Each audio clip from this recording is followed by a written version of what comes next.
Well, give our kids credit. I thought they came out in the first half, and we're pretty sharp. It got a little bit sloppy there down the stretch, but I thought Amanda Cahill just again played. Her energy today and her hustle stood out for me, as well as Alexis Gassion. Picking up 20 rebounds and 15 points. So 2 kids with double-doubles. I thought for the most part, Jen Anderson was solid. I thought our bench play was really good, especially Darby Forsman. I thought Darby came in the first half and in the second half, but really in the first half and gave us some really great minutes. Happy to see our turnovers are down. This is a game that I was concerned about. Watching them on film, they have a lot of different pieces. They're athletic, and the thing that I worried about the most was if they got hot from the outside and they continued to stay hot, that it could become a pretty interesting game. But give our kids credit, I think, just for zoning in on where they needed to be. Now we had some shortcomings out there on the defensive end, but I thought for the most part we were pretty sound this afternoon. On those 3-point shots, were you just trying to man them up, and what was kind of the strategy? Well, we knew, like you said, that especially Graves, could heat up. Obviously, their best player, their leading scorer coming off the bench, Jones.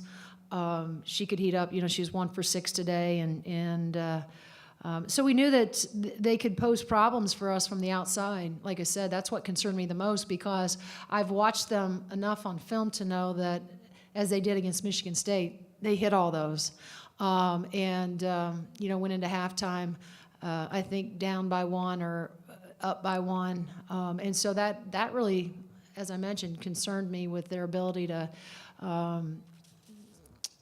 not be afraid, to take any of those shots to them. I think that, they play under the assumption that, there's no such thing as a bad shot, for any of those kids.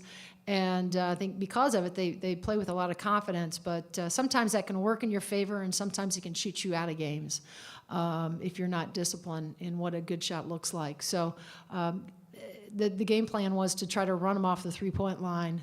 And hopefully have some backside help coverage if they did get all the way to the glass. But this wasn't a team that, we felt like, especially with Graves, she's not a kid that's attacking the glass. She's either going to shoot the long ball or she's going to put it on the deck, 1 or 2 dribbles, and pull up. And so it was really personnel-based with our game plan. Depending on who we were guarding them, giving up certain things, and others we weren't. Alexis, what do you think enabled her to get all those rebounds? That's 20 in a game. Well, I think one of the things on both ends, they were taking long shots. That equals long rebounds. And then I thought on our end, she just was attacking. She was watching the flight of the ball. She was anticipating, I thought, where the ball was going to come off. And then, she's long and she's athletic and she has great timing. And, I think that had a lot to do with the fact that she could come up with those. She just, it's a heart, hustle type of intangible that you have to have in order to come up with, as many of those offensive rebounds as she did tonight. Right. I think we need to quit talking about her lack of foul, because that'll probably turn on me. But, she's just been so efficient.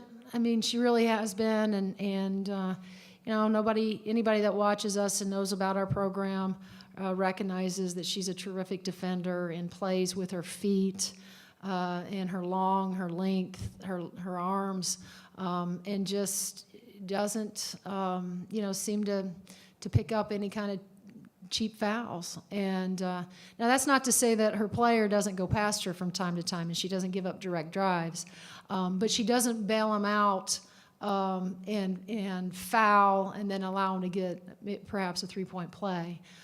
She's going to give up the 2 versus maybe getting beat, hoping and relying that she has a secondary defender to help and her teammate in trying to make it a tough shot. And so that's, give her a lot of credit because she's always played that way, and that's someone that's tremendously disciplined on that end.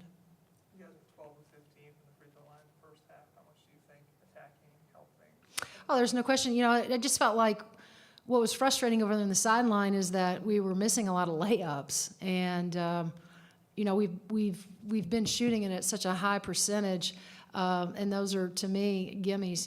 We should hit those 9 out of 10 times, and for the most part we have. I thought Tyra, she short-armed a lot of her floaters this afternoon.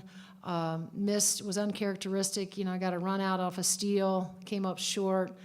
Jen missed a few I think one, and then Lex missed one, just going right at the rim. So certainly attacking, that's always our goal, is to get to the free throw line and steal some points, from the line. So that was good to see, but I wanted more of those to be three-point plays.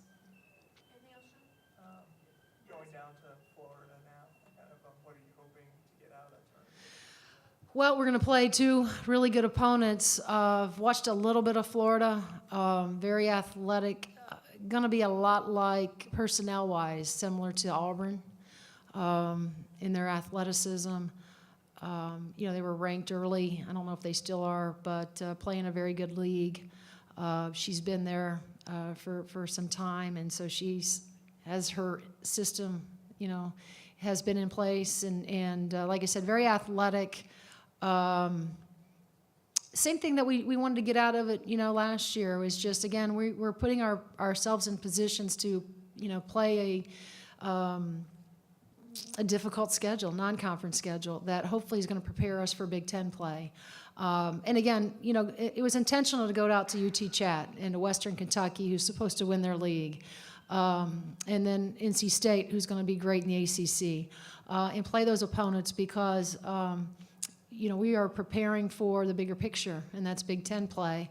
And so this tournament was good for us last year, even though we lost both games to West Virginia and Miami. It was good for our resume, and it showed the committee that we were willing to go away from Simon Scott Assembly Hall and play people and play great competition. So we're hoping that the outcome's going to be different this year when we're in Florida. We obviously would like to come back 2-0, but there's no doubt that both of those games are going to prepare us for what coming home, being at Christmas, then coming back and preparing for Penn State.